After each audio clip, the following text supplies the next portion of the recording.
Gentleman, आज हम बात करेंगे आईसीएसबी के फॉर्म को आपने कैसे फिल करना है और कौन सी गलतियां जो कि बहुत सारे बच्चे करते हैं फॉर्म फिल करते वक्त। जब वो आगे आईसीएसबी में जाते हैं तो फिर उनको मसला बनता है। लिहाजा ये कुछ चीज़ें पहले मैं आपको फॉर्म फिल करने का कंप्लीट मेथड बता देता हूँ, किस तरह से आपने फॉर्म को फिल करना है। दूसरी बात ये कि मैं आपको कुछ चीज़ें बताऊंगा कि ये फॉर्म फिल करते हुए आपने नहीं करनी। कुछ टिप्स भी है, कुछ मिस्टेक जो कि बहुत सारे बच्चे करते हैं। अगर ये मिस्टेक आप करेंगे तो कल को जब आईसीएसबी में जाएंगे फिर आपको मसला बनेगा। लिहाजा ये गलतियाँ यहाँ से ही आपने नहीं करनी। ये देखें जी, ये आपके सामने है आईसीएसबी का फॉर्म। सबसे पहले यहाँ पे देखें, ये है रोल नंबर। रोल नंबर आप लिखेंगे अपने इनिशियल का, आपके स्लिप पे मौजूद है। इसके आगे आप लिखेंगे जी एएसआरसी, यानी रावलपिंडी एएसआरसी आपका सेंटर था। अब नीचे देखें, ये रेड कलर में लिखा हुआ है जी के वार्निंग।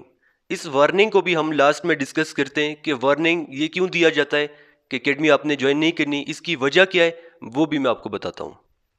अब इसके बाद देखें जी, यहाँ पे आप एक पिक्चर आपका होना चाहिए पासपोर्ट साइज़ का। अटेस्ट करके आपने पिक्चर यहाँ पे लगाना है, जिससे पता चलेगा कि वाकई ये आपकी पिक्चर है। अटेस्ट करने का मतलब यही होता है कि सरकारी मुलाजिम वो अटेस्ट करेगा इसको कि ये वाकई इस बच्चे की पिक्चर है।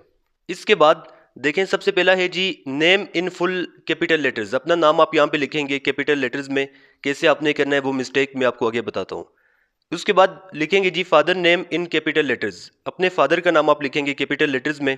इसके बाद नीचे देखें बी पे कि प्रेजेंट रेजिडेंशियल एड्रेस। अपने फादर का रेजिडेंशियल एड्रेस आप लिखेंगे प्रेजेंट, जहां पे वो भी रह रहे हैं। सी में आप देखें हिज प्रेजेंट बिजनेस या सर्विस एड्रेस इन फुल। उनका जो बिजनेस है या कोई सर्विस है उनका एड्रेस आप बताएंगे। डी में आप देखें यहाँ पे कि हिज प्रोफेशन, उनका प्रोफेशन आप लिखेंगे। क्या उनकी वफात हो गई है तो वो भी आप यहाँ पे लिखेंगे, जिंदा है वो या उनकी वफात हो गई है। एग्जैक्ट नेचर ऑफ जॉब तो वो भी आप यहाँ पे एग्जैक्ट लिखेंगे। इसके बाद देखें कि अगर वो सरकारी मुलाजिम है तो उनकी एग्जैक्ट अपॉइंटमेंट या उनका रैंक, ये सारा कुछ आप लिखेंगे।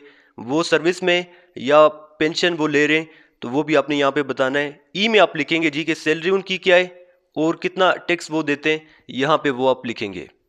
इसके बाद अब देखें कि grandfather name in full details of his occupation. अपने ग्रैंडफादर का नाम आप लिखेंगे और उनका ऑक्यूपेशन आप लिखेंगे, क्या वो काम करते हैं। इसके बाद है जी guardian name if other than father. अगर आपके गार्डियन फादर के अलावा कोई और है, यानी अगर आपके फादर आउट ऑफ कंट्री है या उनकी वफात हो गई है तो ये आपके गार्डियन कोई और होंगे। फिर आपने उनका नाम लिखना है। उनका रेजिडेंशियल एड्रेस क्या है, कहाँ पे वो रहते हैं, यहाँ पे उनका आपने लिखना है। क्या रिलेशनशिप है आपका उनके साथ तो वो आप लिखेंगे। उनका प्रोफेशन क्या है वो आप यहाँ पे लिखेंगे। कितना वो टैक्स पे करते हैं ये आपने यहाँ पे लिखना है। इसके बाद है जी के province in which you are permanently settled या रेजिडेंट ऑफ परमानेंट एड्रेस आप लिखेंगे यहाँ पे। इसमें 2 लाइन है आपके पास, इसमें आप लिख सकते हैं। पोस्टल एड्रेस, जिस पे आपको एसएसबी की कॉल आएगी, पोस्टल एड्रेस आप लिखेंगे यहाँ पे। पोस्टल कोड भी आपने लाजमी लिखना है। ये पोस्ट ऑफिस आप जाएंगे अपने करीबी, जिसे डाक खाना कहते हैं, वहाँ पे जाएंगे वो आपको बता देंगे। टेलीफोन नंबर आपने यहाँ पे देना है अपना। Date of birth according to matriculation certificate. Date of birth आपकी क्या है मेट्रिकुलेशन सर्टिफिकेट के मुताबिक, ये आप लिखेंगे। प्लेस ऑफ बर्थ, कहाँ पे आप पैदा हुए थे। डिस्ट्रिक्ट कौन सा है ये आप बताएंगे। रिलीजन आपका कौन सा है वो बताएंगे आप। अपनी सेक्ट आप बताएंगे कि आप सुन्नी है कि आप शिया हैं या बाकी भी सेक्ट हैं वो आप बताएंगे यहाँ पे। इसके बाद कास्ट आपकी क्या है और सब कास्ट आपकी क्या है ये पता होगा आप सबको। इसके बाद नीचे देखें मार्क्स ऑफ आइडेंटिफिकेशन, कोई शनाख्ती अलामत आपका है तो वो आप लिखेंगे, अगर नहीं है तो इसको आप स्किप कर सकते हैं। लास्ट में मैं बताऊंगा कि खाली आपने इसको नहीं छोड़ना, क्या करना है वो भी मैं आपको बताता हूँ। इसके बाद देखें जी कि कोर्स आप लिखेंगे कि किस कोर्स में इससे पहले आपने अप्लाई किया था, आपका रोल नंबर क्या था, आपका इनिशियल टेस्ट का रिजल्ट क्या था, मेडिकल में आप फिट थे अनफिट थे या टेम्परेरी अनफिट थे। इसके अलावा अपील मेडिकल बोर्ड में आप गए थे या नहीं, ये आपने बता दिया। उसके बाद अगर आप में से कोई रिपीटर है तो वो अपनी एसएसबी का डेट यहाँ पे लिखेगा, बैच क्या था एसएसबी का, रिकमेंड हुए थे या नॉट रिकमेंड हुए थे, फाइनल रिजल्ट तो वो आप यहाँ पे लिखेंगे। इसके बाद नीचे आप देखें सी पे,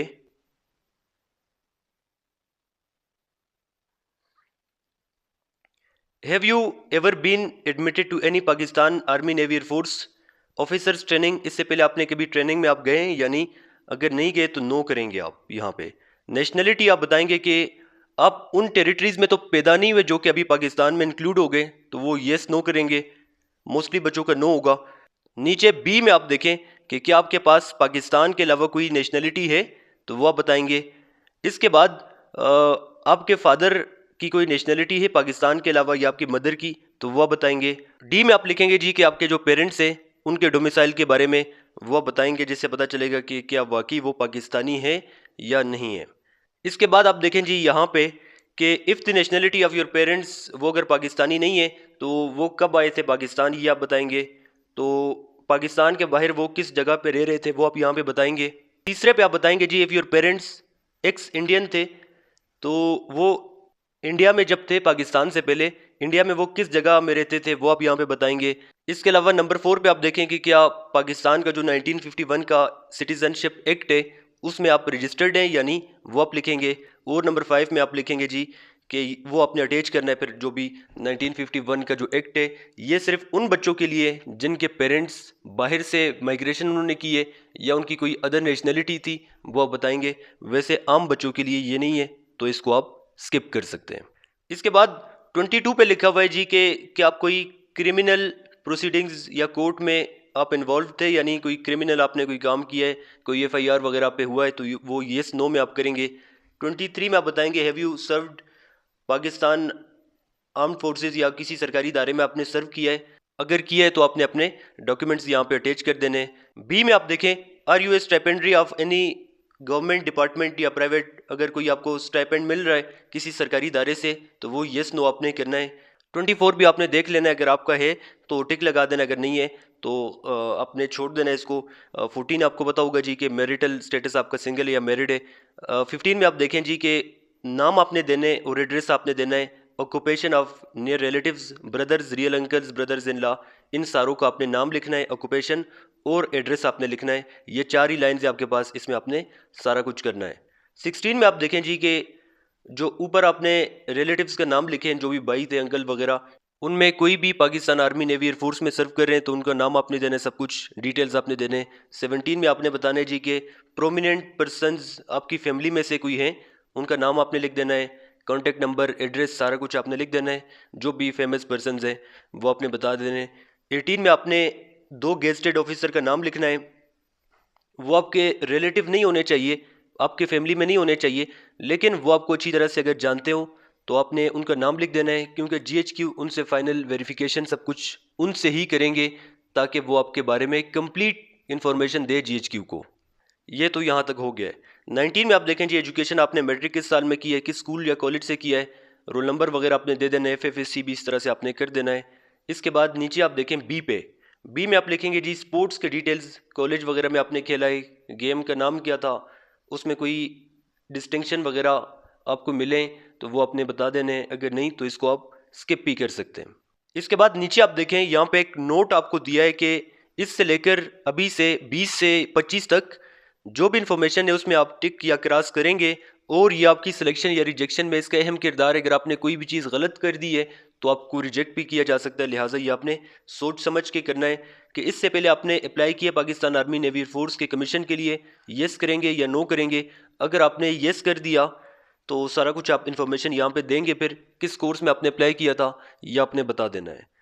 नीचे आप देखें 25 में है have you served or still serving in Pakistan army navy air force, if yes अगर आप सर्व कर रहे हैं तो ये सारा कुछ आप नीचे लिखेंगे, अगर सर्व नहीं कर रहे तो नो आप कर सकते हैं। ठीक हो गया जी।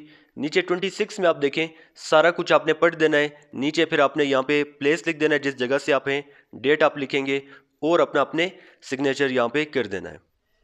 इसके बाद 27 में आप लिखेंगे जी सर्टिफिकेट ऑफ रिकमेंडेशन, यानी किसी भी गेस्टेड ऑफिसर के पास आप जाएंगे वो कहेगा जी कि मैं, आपका नाम यहाँ पे लिखेंगे, सन ऑफ आपके फादर का नाम, पास्ट में कितने सालों से कितने महीनों से इसको जान रहा हूँ, मुझे इसके कैरेक्टर के बारे में यानी इसके बारे में मुझे कंप्लीट मालूमात है, तो ये सारा कुछ वो देगा। वो यहाँ पे अपना प्लेस लिखेगा, डेट लिखेगा, अपना स्टैंप यहाँ पे लगाएगा, सिग्नेचर करेगा, अपना डेजिग्नेशन लिखेगा, अपना नाम लिखेगा और अपना यहाँ पे एड्रेस करेगा। तो ये सारा काम उनका है। कोई भी सरकारी मुलाजिम 16 या 17 स्केल का जिसके पास अपना स्टैंप है तो वो यहाँ पे इसको कर सकता है। ये तो हो गया। अब नीचे आप देखेंगे जी करेक्टर सर्टिफिकेट बाय प्रिंसिपल या हेडमास्टर, प्रिंसिपल के पास जाएंगे, वो यहाँ पे आपका नाम लिखेगा और कितने साल से आपको जानता है ये सारा कुछ करेगा। सेम नीचे भी वो उनका काम है, अपना स्टैंप वगैरह लगाएंगे, जो भी करना है वो ही करेंगे। आपका नाम लिखेंगे, फादर का नाम, सिग्नेचर, अपना नाम लिखेंगे, एड्रेस लिखेंगे, ऑफिस का स्टैंप लगाएगा। तो ये प्रिंसिपल के पास आपने जाना है। अपने कॉलेज का या यूनिवर्सिटी आपने पढ़ी है तो यूनिवर्सिटी के HOD वगैरह के पास आप जा सकते हैं। इसके बाद नीचे आप देखें 29 पे यहाँ पे कि सर्टिफिकेट आप लेंगे जी हेड ऑफ डिपार्टमेंट से सिविलियन लोगों के लिए, या कोई गवर्नमेंट के मुलाजिम है या प्राइवेट, तो वो ऐसा करेंगे कि ये 27 उस बंदे से अटेस्ट करेंगे जो ऊपर 27 वाला था, जहाँ पे स्टैंप वगैरह लगाने। जो बंदा किसी सरकारी मुलाजिम है या कोई प्राइवेट जॉब कर रहा है उनके पास जाएगा, वो सारा कुछ वो वहाँ से लिखेगा। और यहाँ पे आप परमिशन देंगे कि अगर मुझे GHQ इन्फॉर्म करेगा तो मैं अपने काम को छोड़ दूंगा, ये सारा कुछ वो यहाँ पे स्टैंप लगाएंगे। तो ये आपने उनके पास करना है। इसके बाद नीचे आप देखें 30 पे, ये उन बच्चों के लिए जो कि पाकिस्तान आर्मी में सर्व कर रहे हैं, तो वो ये करेंगे, सारा अपना डिटेल्स यहाँ पे देंगे। इसके बाद 31 हम देख लेते हैं। यहाँ पे आप लिखेंगे जी कि पोस्टल ऑर्डर नंबर कितने रुपए का, ये सारा कुछ आपने बताना है। मेरे ख्याल से ये आपको बता दिया जाता है कि 100 रुपये का आपने पोस्टल ऑर्डर लेना है। वो यहाँ पे आप किसी भी अपने करीबी GPO जाएंगे, यानी जनरल पोस्ट ऑफिस, वहाँ पे आप जाएंगे तो वो आपको दे देंगे कि 100 रुपये आप देंगे उनको, वो आपको पोस्टल ऑर्डर दे देंगे। 100 से ज़्यादा का आपने नहीं लेना और 100 से कम भी नहीं लेना। अगर 250-50 मिल रहे हैं आपको, वो भी आप ले सकते हैं, लेकिन बच्चे क्या करते हैं, कोई 500 का लेके जाते हैं, कोई 1000 का। तो इस तरह से आप लोगों ने बिल्कुल भी नहीं करना। 100 का कहा गया है तो 100 का आपने लेके जाना है। नीचे आपने अपना सिग्नेचर कर देना है। इसके बाद नीचे देखें जी फॉर यूज एट GHQ, ये आपके काम का नहीं है, अब ये आपका काम है। अब यहाँ पे आपने क्या करना है, इसको मैं जूम कर देता हूँ। यहाँ पे आप ऐसा करेंगे, अपने ये सारा सेम ही है, सारा कुछ आपने सेम करना है। ये तकरीबन 6 है या 8 है।